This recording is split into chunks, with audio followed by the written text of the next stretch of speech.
بسم اللہ الرحمن الرحیم، السلام علیکم۔ بہت عرصہ پہلے میں نے ایک سٹوری پڑھی تھی جس کے اندر ایک کیریکٹر تھا، اور اس کیریکٹر کے کا ذہنی توازن کو اتنا درست نہیں تھا۔ اس کو ایک شوق تھا کہ وہ ایک چھوٹا سا پیٹ اپنے پاس رکھا کرے، جس کو وہ جیب میں بھی ڈال لیتا تھا اور پھر نکال کے ہاتھ پہ رکھ کے اس کو پیار کیا کرتا تھا، اور اس کی سافٹنس کو محسوس کر کے بہت خوش ہوتا تھا، اور اس سے وہ بہت پیار بھی کرتا تھا۔ لیکن اس کو اس چیز کا احساس نہیں تھا کہ اس پیٹ کے اوپر کتنا زور لگانا چاہیے جب وہ پیار کر رہا ہوتا ہے، کہ جس سے اس کو تکلیف نہ ہو۔ اور بعض اوقات تکلیف اس لیول تک بڑھ جاتی تھی کہ وہ پیٹ جو ہے وہ اس کے ہاتھوں میں ہی جان دے دیتا تھا، اور جب وہ پیٹ مر جاتا تھا اس کے بعد وہ اتنا بے تحاشا روتا تھا کہ لوگ اس پیٹ کی تکلیف کو بھول کے اس شخص کی تکلیف میں مبتلا ہو جاتے تھے، اور اس کو دور کرنے کے لیے اسی طرح کا ایک اور پیٹ اس کے ہاتھ میں تھما دیتے تھے۔ اب یہ امیجن کیجئے کہ یہ پیٹ جو ہے وہ چھوٹے سے بچے ہیں،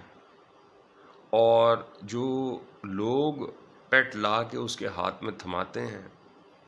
یا بچے لا کے اس کو دیتے ہیں، وہ آج کل کے فیملی کورٹس، گارڈین کورٹس یا ادر کورٹس ہیں جو طلاق کے بعد بچوں کی پلیسمنٹ کی ڈیسیجن کرتے ہیں۔ اور یہ جو شخص ہے، یہ ایک خاتون ہے جس کو ایک مینٹل ڈس آرڈر ہے، جسے کہتے ہیں بارڈر لائن مینٹل ڈس آرڈر، جس میں اپنی ایگریشن کے اندر اس کو یہ کنٹرول نہیں ہوتا کہ کتنا لیول آف ایگریشن اور کتنی وائلنس مناسب ہے جس سے کہ بچے کو تکلیف نہ پہنچے۔ وہ metal objects, steel rods, sharp knife like objects, wooden bats, rackets, تھپڑوں، جوتیوں کے ساتھ بچوں کو جو ہے اپنے غصہ نکالتی ہے، بچوں کی غلطیوں پہ جو بچے ہونے کی وجہ سے وہ کریں گے ان کے اوپر تشدد کرتی ہے،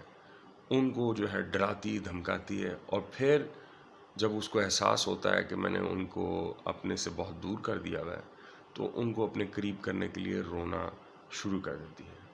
یا خودکشی کا انیکٹ کرتی ہے یا تھریٹ کرتی ہے کہ وہ خودکشی کر لے گی تاکہ بچوں کی یا آس پاس لوگوں کی سمپتھیز گین کر سکیں۔ اور جب بھی بچے اس وجہ سے کہ کوئی کمپلینٹ آتی ہے کہ یہ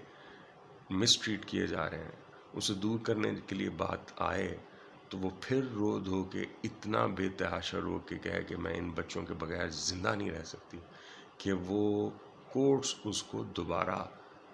اس سائیکل میں سے بچوں کو گزارے، جس کے بعد بچوں کے اوپر مختلف طرح کے جسمانی اور ذہنی جو ہے تشدد ہوتے ہیں، اور ان کے نشانات رہ جاتے ہیں، جن میں سے ڈپریشن، انگزائٹی، PTSD، فیئر، اور میموری لاس، ایپیٹائٹ لاس، اور سوسائڈل تھاٹس، کہ میں اپنی زندگی کو ختم کر لوں، میں اس زندگی میں رہنا نہیں چاہتی۔